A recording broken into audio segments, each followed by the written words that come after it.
What's up, real MVPs? Ricky Widmer here, and welcome into another edition of MVP Games Live. I almost said Sports Live. I was thinking it in my head, and at the last second went to Games Live. I am joined, as I always am, with my beautiful co-host, Soapy Muffin.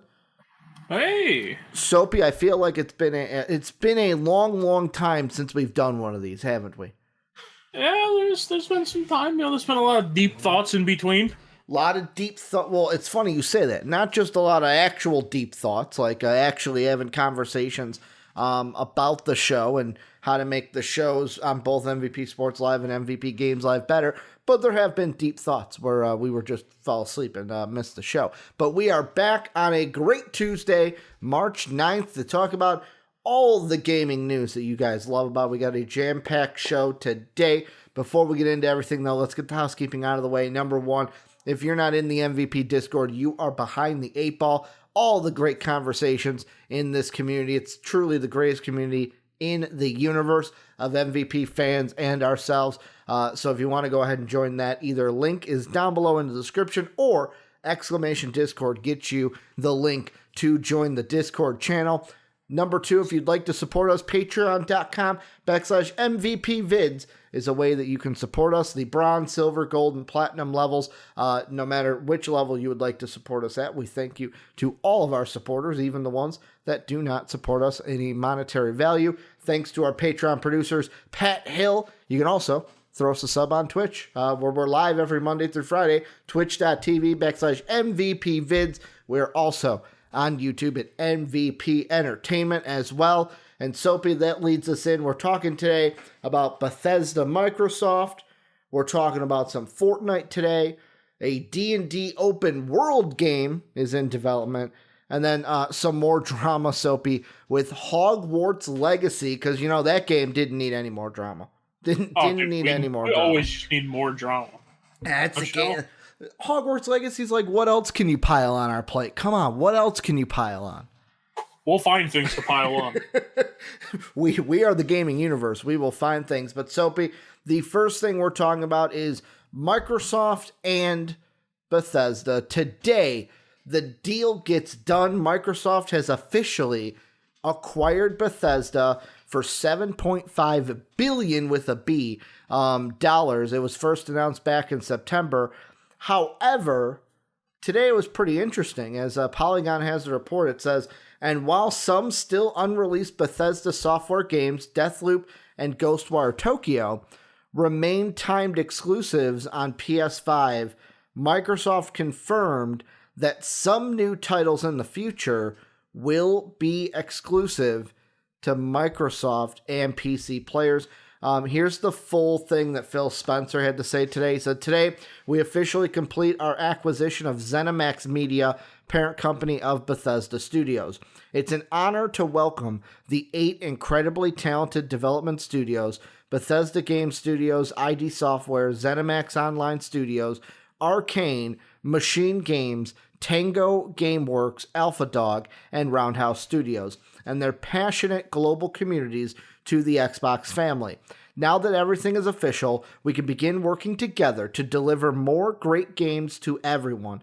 At every step building towards this moment, I've been inspired and motivated by the creativity, insight, and community first approach. Whoop, Polygon gonna refresh on me.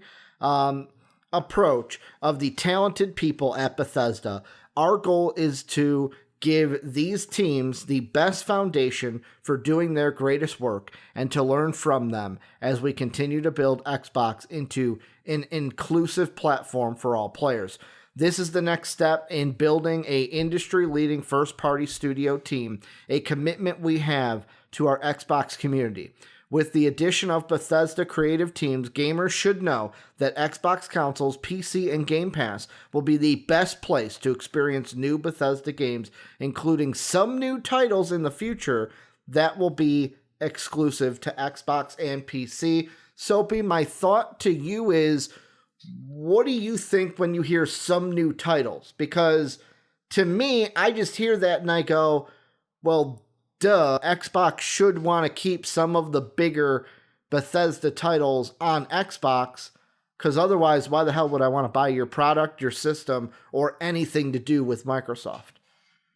Yeah, and obviously, we had the report before of like games like Elder Scrolls and things like that weren't going to be. Yeah. I think that's going to stay the same. I think they keep those on all platforms. I honestly think that if any of the games are going to become exclusive, if we get future Doom content and future Doom games, Doom could be an Xbox exclusive. Do you think that could? Do you think the Indiana Jones game becomes exclusive? The one that they announced that's going to be a part of the Wolfenstein developers? I mean, hey man, dude, sometimes you just need Wolfenstein or not Wolfenstein. You need the Indiana Jones in the fight for relevancy. Game to be exclusive. Yeah. You know what? I never would trash talk an Indiana Jones games. Never. No, I don't know why never. you would even think I would do that, Ricky. Never at all. I don't know. I just see this as like, I know some people are going to be, some gamers out there, I feel like, have the same mindset I do in a way where there's a part of me that hates the exclusivity. And yet again, I've never had to worry about the exclusivity because the only exclusives I lost out on were like Halo and Gears. And it's like, okay, I can live with that. I still get my MLB The Shows. I still get all the exclusives like Spider-Man on PlayStation because Sony has really been the place for those exclusives. That's just how it's been. And now we see things maybe changing. I think this is just normal though. Like I know there might be people out there that want games for all. And it's like some may say, hey, Phil, you said that your image for Xbox was to make gaming more accessible to more people. By having it exclusive, you're shutting down a part of the gaming community that might not have an Xbox, but also doesn't play PC games.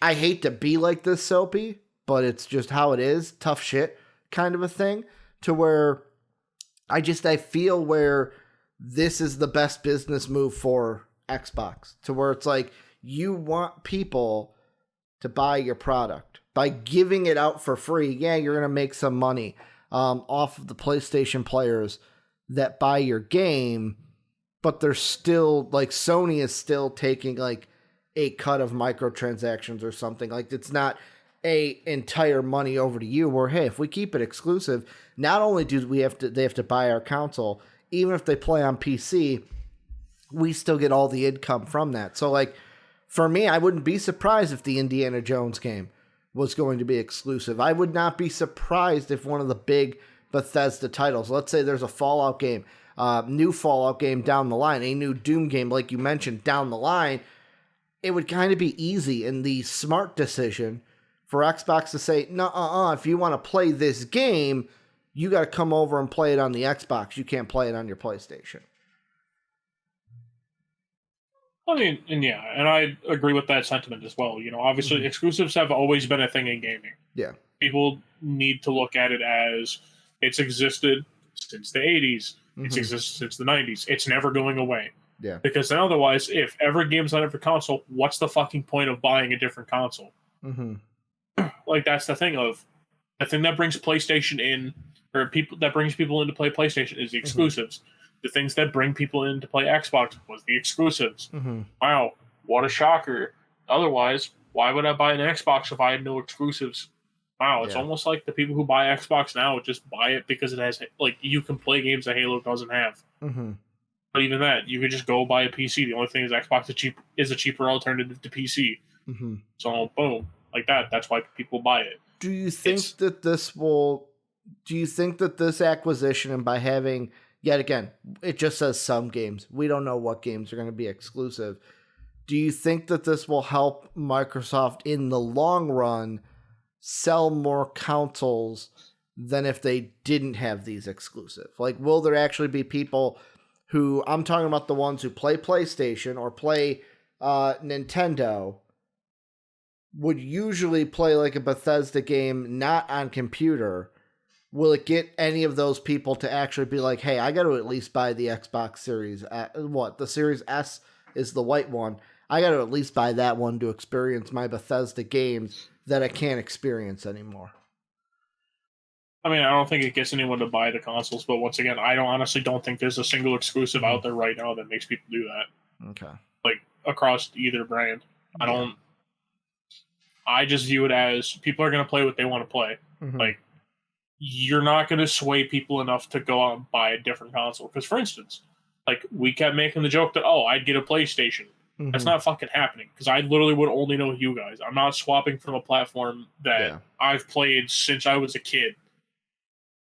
Just because, like, I know 2 people on it.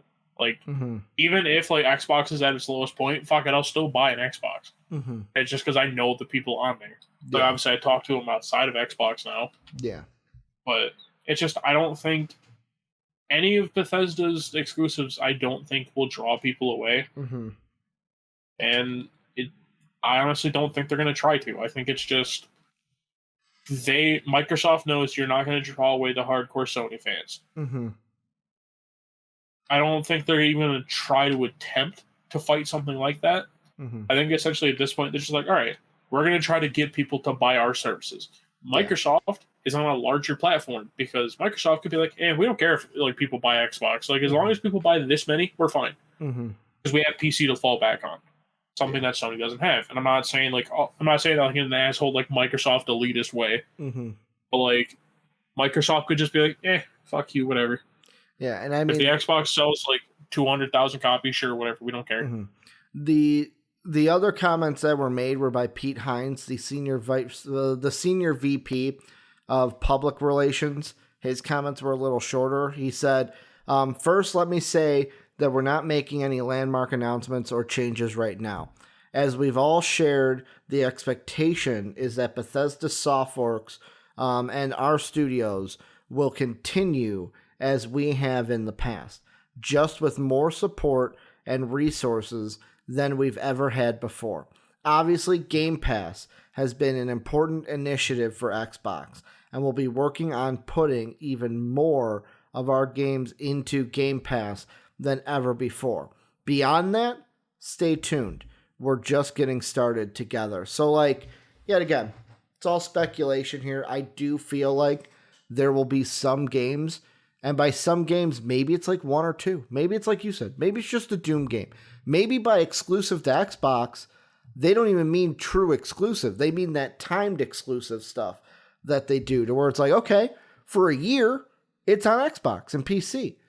After that, then PlayStation, and that can get it. We've seen the same thing with PlayStation do that too, where some of the games are, hey, it's a year on ours, and then after it can go to PC, is how PlayStation has done it. But it's going to be interesting, Soapy, to kind of see how all this works out with Bethesda and exactly what this means by some games will be exclusives. Because, I mean, if it's a big title, I will say this, and I'm going to ask you because you're more of the Bethesda guy than I am.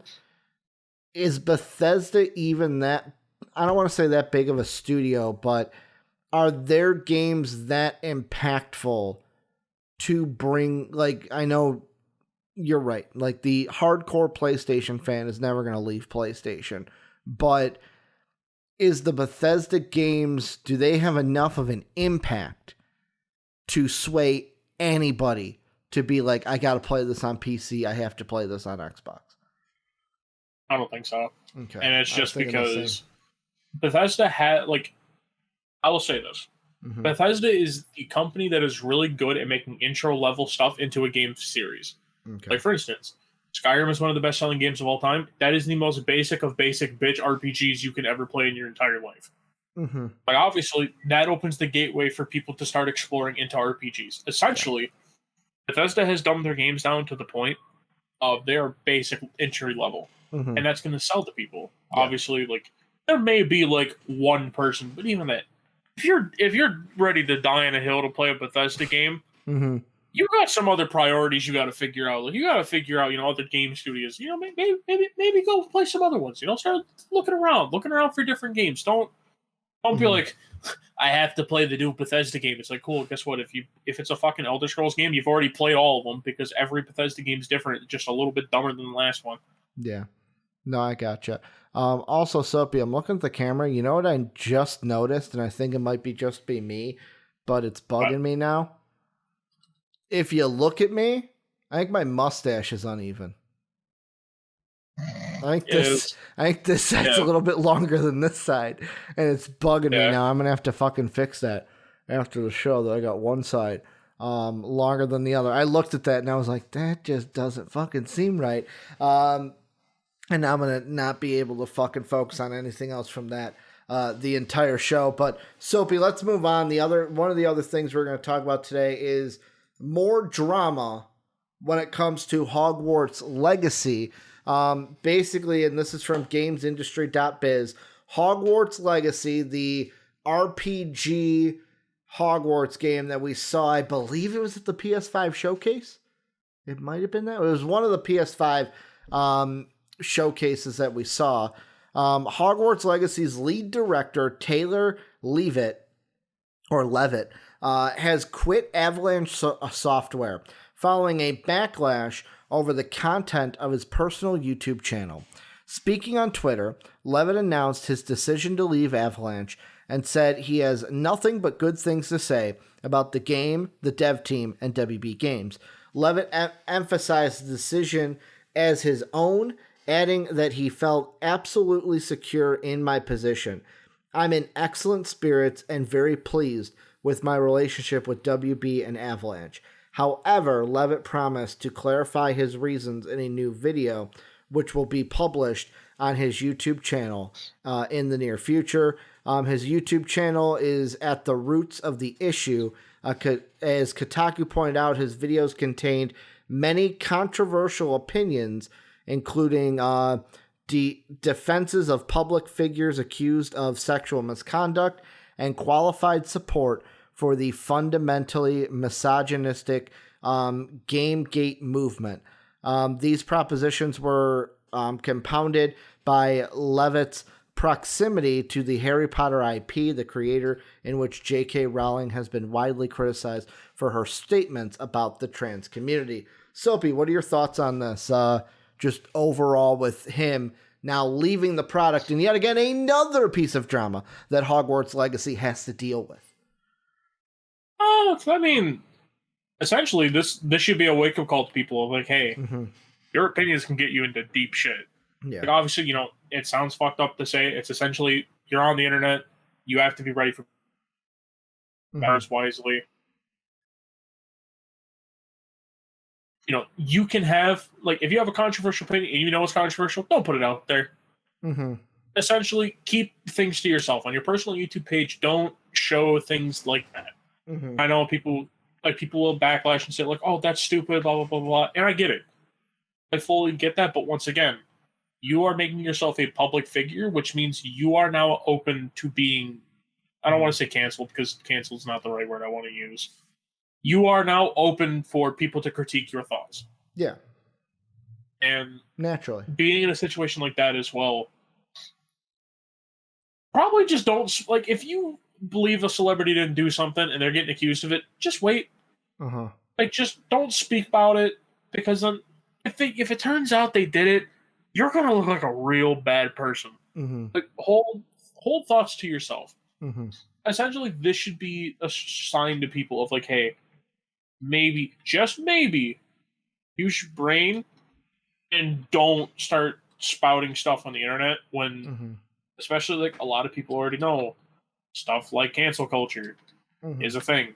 Yeah. Maybe don't try to get involved or do something like that. I mean, I'm sitting here and I'm thinking, you're right. Where the part about what you put out there, like, it's true for everyone, even like if it's not YouTube videos, even if it's like a tweet. How many times in different gaming, sports, entertainment, we've seen the same thing. Something that someone said a long time ago catches up with them. And yet again, this isn't exactly the super long ago example, but it still falls into that category. I almost have the thought process to where, like, so the stuff that he was defending, probably not the right shit to defend. Now, yet again, none of us know the circumstances. So, like, for example, any of the public figures he was defending, maybe it's somebody that he feels strongly about. And yet again, depending on who it is, if it's someone you really like, for example, Soapy, I was talking to you before the show about Myers Leonard from the sports world, where if you guys were unfamiliar, Myers Leonard, player for the Miami Heat, is in a little bit of hot water today after he was streaming himself playing Call of Duty and used a racial slur, not directed at the Jewish community, but still, it's a racial slur. You can't fucking say it. And now people are in backlash to where it's like, I watched the clip and I immediately, Soapy, had the reaction of this. Just the, why'd you fucking say that? You gotta know who you fucking are. Like, it's just one of those things where the reason why I have that reaction, I'm an Illinois Illini fan, Myers Leonard, former Illini, I'm thinking, dude, I fucking love you. Now I can't love you anymore. I can't like you because of the opinions now you have thrown out. It's the same thing we've seen with, like, pretty much the only person I've seen to fucking survive something like that is a Randy Orton. Like, Randy Orton says racial slur on his stream, is still loved by people, and is still a WWE superstar. I agree with you. This is not cancel culture. I believe this is just someone must have came to him and said, yo, dude, this is really picking up right now. This game does not need any more bad press. How about we do something about this? And it was like, I think it was one of those things where, you know, like when they're like, well, the GM and us, we decided to mutually part ways. Oh, by the way, that's just us saying we're going to let you resign so it doesn't say you got fucking fired in the headlines. It can say that you resigned, you have a little bit of dignity. I think that's what this is, Soaps. They were going to basically say, hey, you're off the project.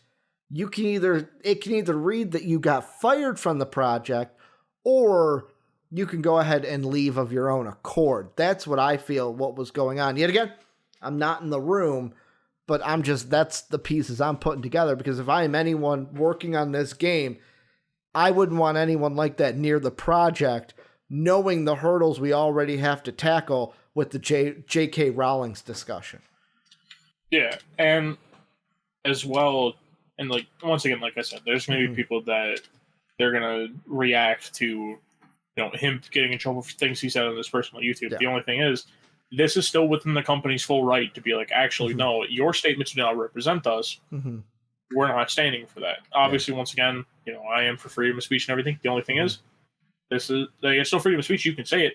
This is not freedom of consequence. Bingo. Things you say can come back and bite you in the ass. That is why, actually, you know, once again, different examples for different things. The things Myers Leonard said is just a fucking idiot. Myers Leonard is actually just How fucking the fuck dumb. Do you say that on a stream? Like, what the hell? There was no reason to fucking say it.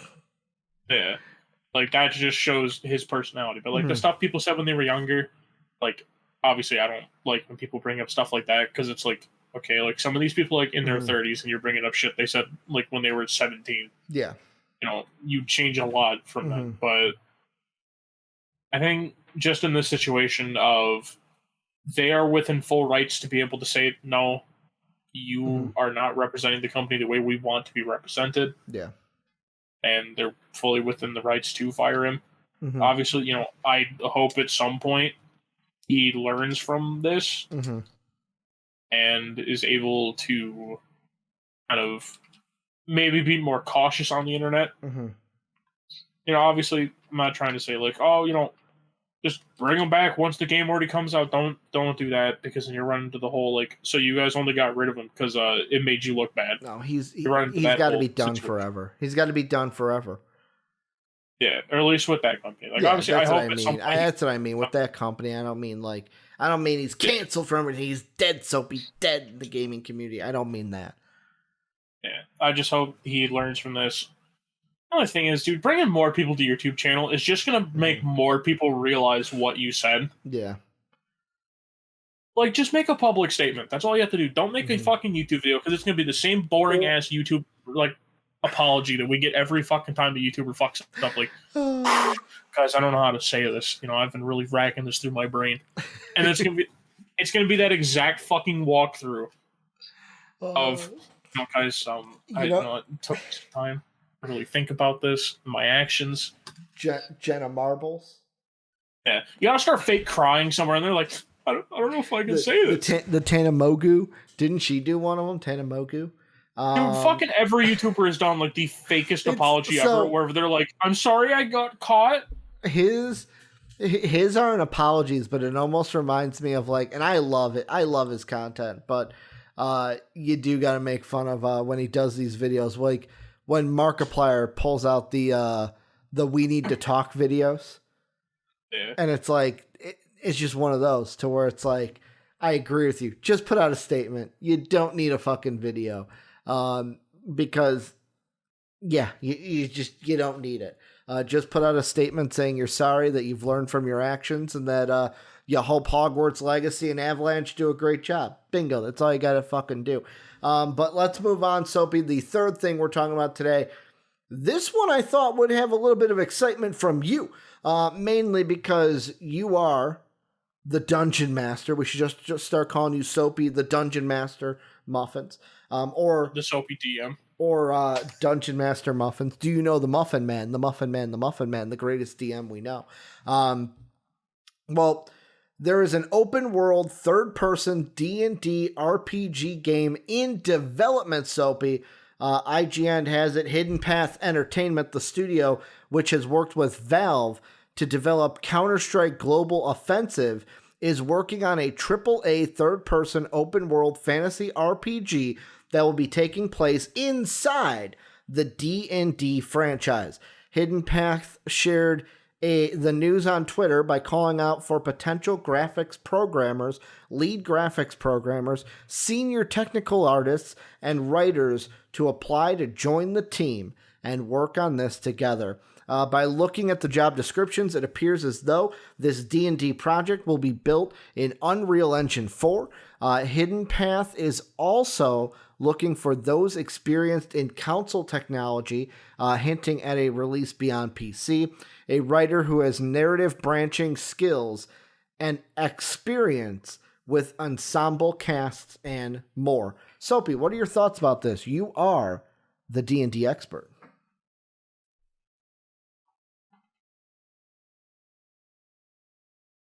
Uh-oh, did we lose Soapy? No, I'm stupid and muted myself. Okay. What do you think about this D&D project? Because I thought this would excite you.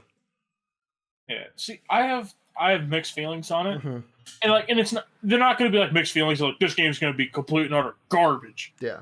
It's more or less my main thing is if this is set within the D&D universe, they're going to be using the stuff from 5e. So they're going to be using the Forgotten Realms world that they've created. Yeah. My main concern is just how do you tie the Forgotten Realms together? Okay. The Forgotten Realms is really fucking weird on its own. Like, every official D&D one-shot that has come out is based within it. Obviously, there have been a few exceptions, like, for instance, the Critical Role book that came out, Explorer's Guide to Wildmount. People have made one-shots for that. That has nothing to do with the Forgotten Realms. Yeah.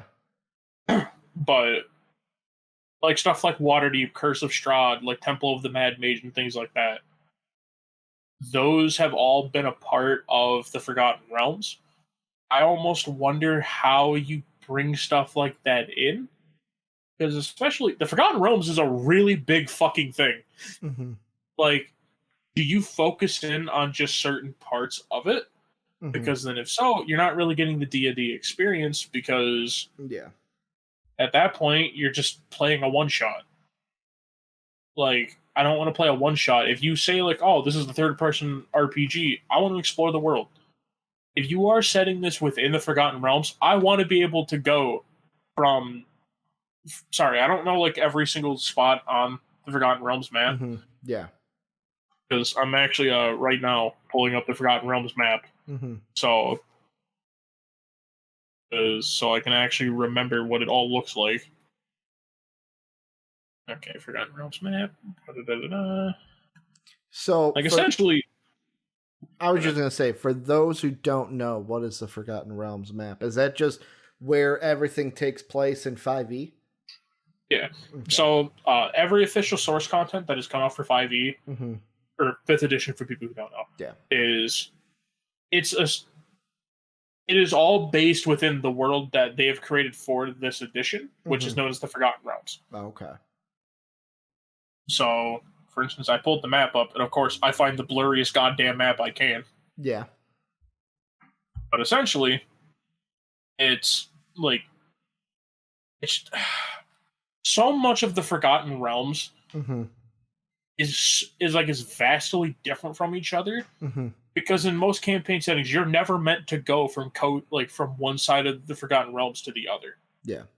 Because it's such like a cultural change within each part. Because for instance, like there's a part of the Forgotten Realms that's just straight up vampires. So like it's like Sylvanian, like it's like the Gothic architecture. And then like 2 towns over, it's like a French town. Like the Forgotten Realms is such a mishmash of stuff that like within D&D's universe it makes some sense. But like I feel keeping a certain vibe about the world is going to be really hard to do, especially if we're going to do like a 3D D&D, why not just play Divinity Original Sin? Like that's literally just D&D but in a different world. Yeah.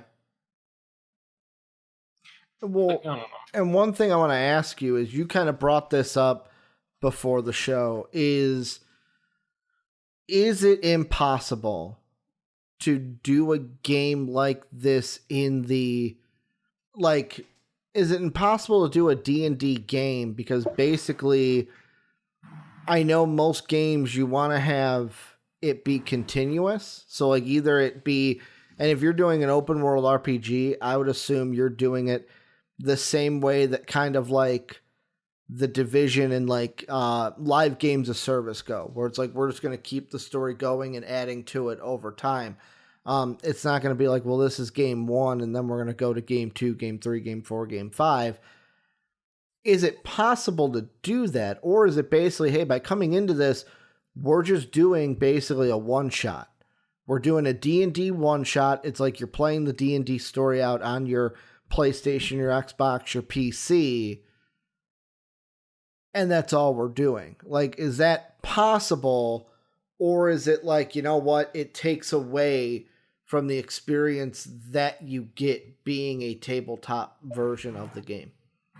Yeah, and obviously finding a way to make D&D into a video game, like, people have pulled it off. Like, stuff like Knights of the Old Republic, like, operate in the same system as tabletops in general. Yeah.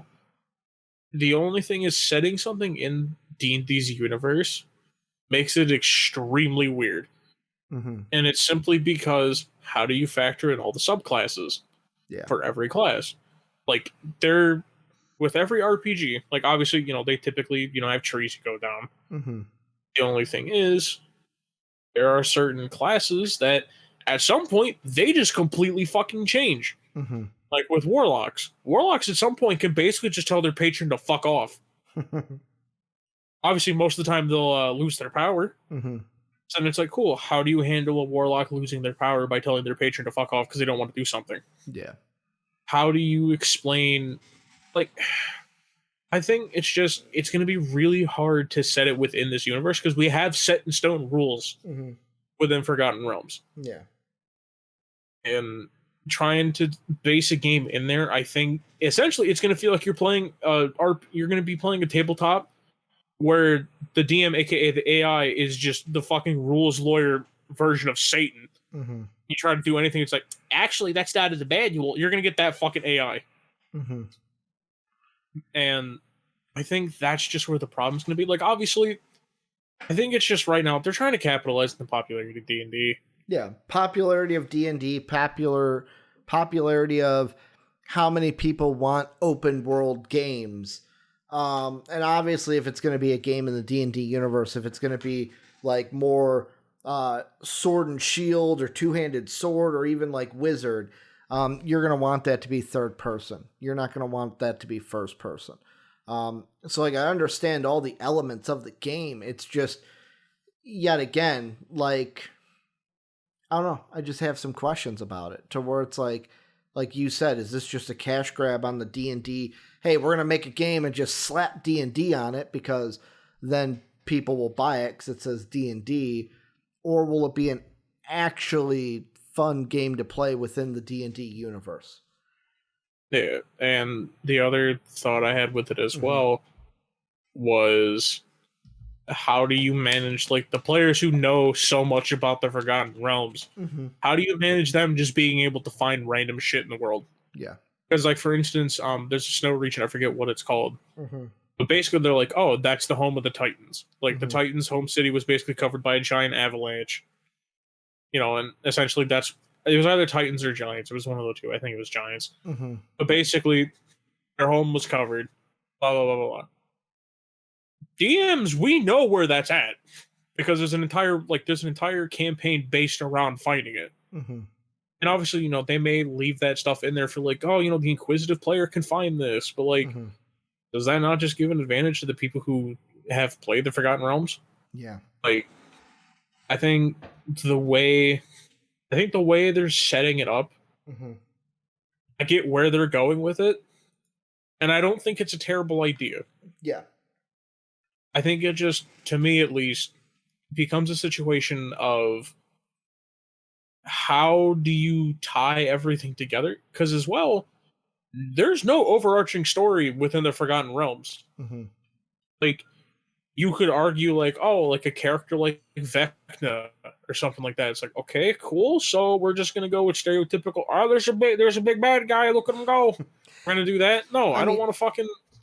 Is that why there's such an onus, like in the article, about the having a writer who has narrative branching skills and experience in the ensemble craft or ensemble cast, where it's like this story will only be as great, and I kind of feel like this is like a well, no shit, Ricky, but like, oh, this story is only going to be as great as the writer can make it. That's why we got to make sure there's a writer in there that really knows what they're doing to come up with a story that grasps the person and isn't just like, wow, this is just fucking lazy at best. Yeah, and as well, the problem, and this is why I hate saying a D&D style RPG. Yeah. Your player could just become a fucking murder hobo out of nowhere. Like, this is why I've always said, with RPGs, do not relate it to tabletop. Because tabletop, your DM can think of something that'll happen on the spot. Yeah. Granted, your DM's got to be really fucking smart to do that, because, I don't know, like, obviously at some point, like, me and Mataroke have both talked about DMing before. Sorry if you hear sirens. I live near a retirement home. Someone probably died or something. I don't know. Oh, it's a little bit morbid, Soapy. Dude, it happens like every 3 hours, all right? Hey, let's hope they're okay, whoever it is. Whatever. But, with DMing, it's essentially you have to be really good at thinking on your toes, because your players are going to do shit that you don't expect. Yeah. Like, never go into a session expecting your players to do what you want them to do. Hey, I put this clue right here for you to find. Yeah, the fact I tell you, they don't seem to react to you moving, and you guys just keep fucking walking around being like, okay, so how do we go through? I'm like, hey, there's a gap against the wall. You guys can probably walk through there. I mean, we could probably move them. I'm going to use my Duranic roots to keep them in place. And then someone just fucking walks by, and I'm sitting here just so goddamn mind blown that I'm like, my players take a fucking basic hint. How about me? I walked up and fucking poked it with my mallet. Yeah, and then it fucking bit you back and almost killed you. No. It exploded. There's a difference. Well, I mean, yeah. It exploded. That was the one you poked with the wolf. That was like when they were still inside the wolf. You poked it with your hammer, and the fucking the wolf carcass exploded, and then a spider came out and bit you, and then you almost died. Yeah. And after you went back up to hit the spider with the hammer. Jake and I were ready to go back to town. We're like, you guys handle the cave. You guys were already halfway there while everyone's still trying to figure out, like, okay, can we burn them? And I'm just sitting here. Mike muted. I'm just like, dude, I can't fucking believe it, guys. Please, for the love of God, I told you they're not moving. Yeah, like, that's the thing. AI can't factor in stuff like that. Yeah. Like, so you're not going to get the real D&D experience. Yeah, you're going to just be playing an RPG who's cosplaying as a D&D game. Yeah. No. Yeah, I get it. That's why it's like, will a game like this ever work the way it's intended? Because, like you said, you'll never have that in the AI unless we finally get to a system where the AI can be like that, but we're not there yet. I was gonna say we're still quite away from that. So, yeah. But last thing, Soapy, I want to bring up. This one will be our shorty for the end of the show, and it has to do with Fortnite. Fortnite Season 6 will be starting, I believe, next Tuesday, the 16th. When it starts, the first thing players will be met with is the Zero Crisis finale, described as a solo experience by developer Epic. It is the conclusion to Agent Jones's mission that formed the basis of the Season 5 story. Epic promises that the aftermath of this single-player event will shape reality as we know it, suggesting that the event will push forward and make changes to Fortnite's storyline. Zero Crisis finale also includes a story cinematic, which can be watched as part of the global premiere. Epic plans to share details on how to watch this in the coming days. Soapy, what is your thought about a multiplayer game in Fortnite having a single-player event to start their new season? I mean, it's weird, because when you first told me that, I was like, they're really still trying to do shit with, like, Fortnite single-player modes? Like, does Epic not remember that tanked? Yeah. Like, hardcore? Yeah. Well, and that's why I wonder how this is going to be, because people who play Fortnite are not, like, they don't come to Fortnite to play single player. You know what I'm saying? Like, yeah. And that's why I wonder how long it's going to be. How long is this event going to be? Is it just going to be a, hey, we're setting up the new season. In order to do that, you have to do it alone. Like, is it just going to be a short little thing? Is this going to be a long thing that then leads into a game mode down the line? I just look at it and I go, single player Fortnite, do not mix. Do not try to bring the single player aspect into your multiplayer game. It's almost like if World of Warcraft, and World of Warcraft has done this before, where it's like, hey, you got to do this by yourself before you can do things with other people. But it would almost be like if a game like World of Warcraft or a game like any of the open world like MMORPG Star Wars games are like, hey, you're gonna play by yourself for a while. It's like, no, but this is not why I come to this game. I don't come to it to play by myself. I come to play with my friends. I mean, my friends on the game. To be fair, the Star Wars game also does that too. Good point. Like, that's like the whole like first 2 hours of the game. They yet again they do this, but it's not why you come to the game. That's why I don't think it's gonna like hinder. Like, no one's gonna get mad at this. But I just look at it and go, okay, this is just you doing you got to play the beginning of the season by yourself to set up the story, and then boom, you can play Fortnite like you like it. Yeah, and I don't know. I've just... Uh-oh.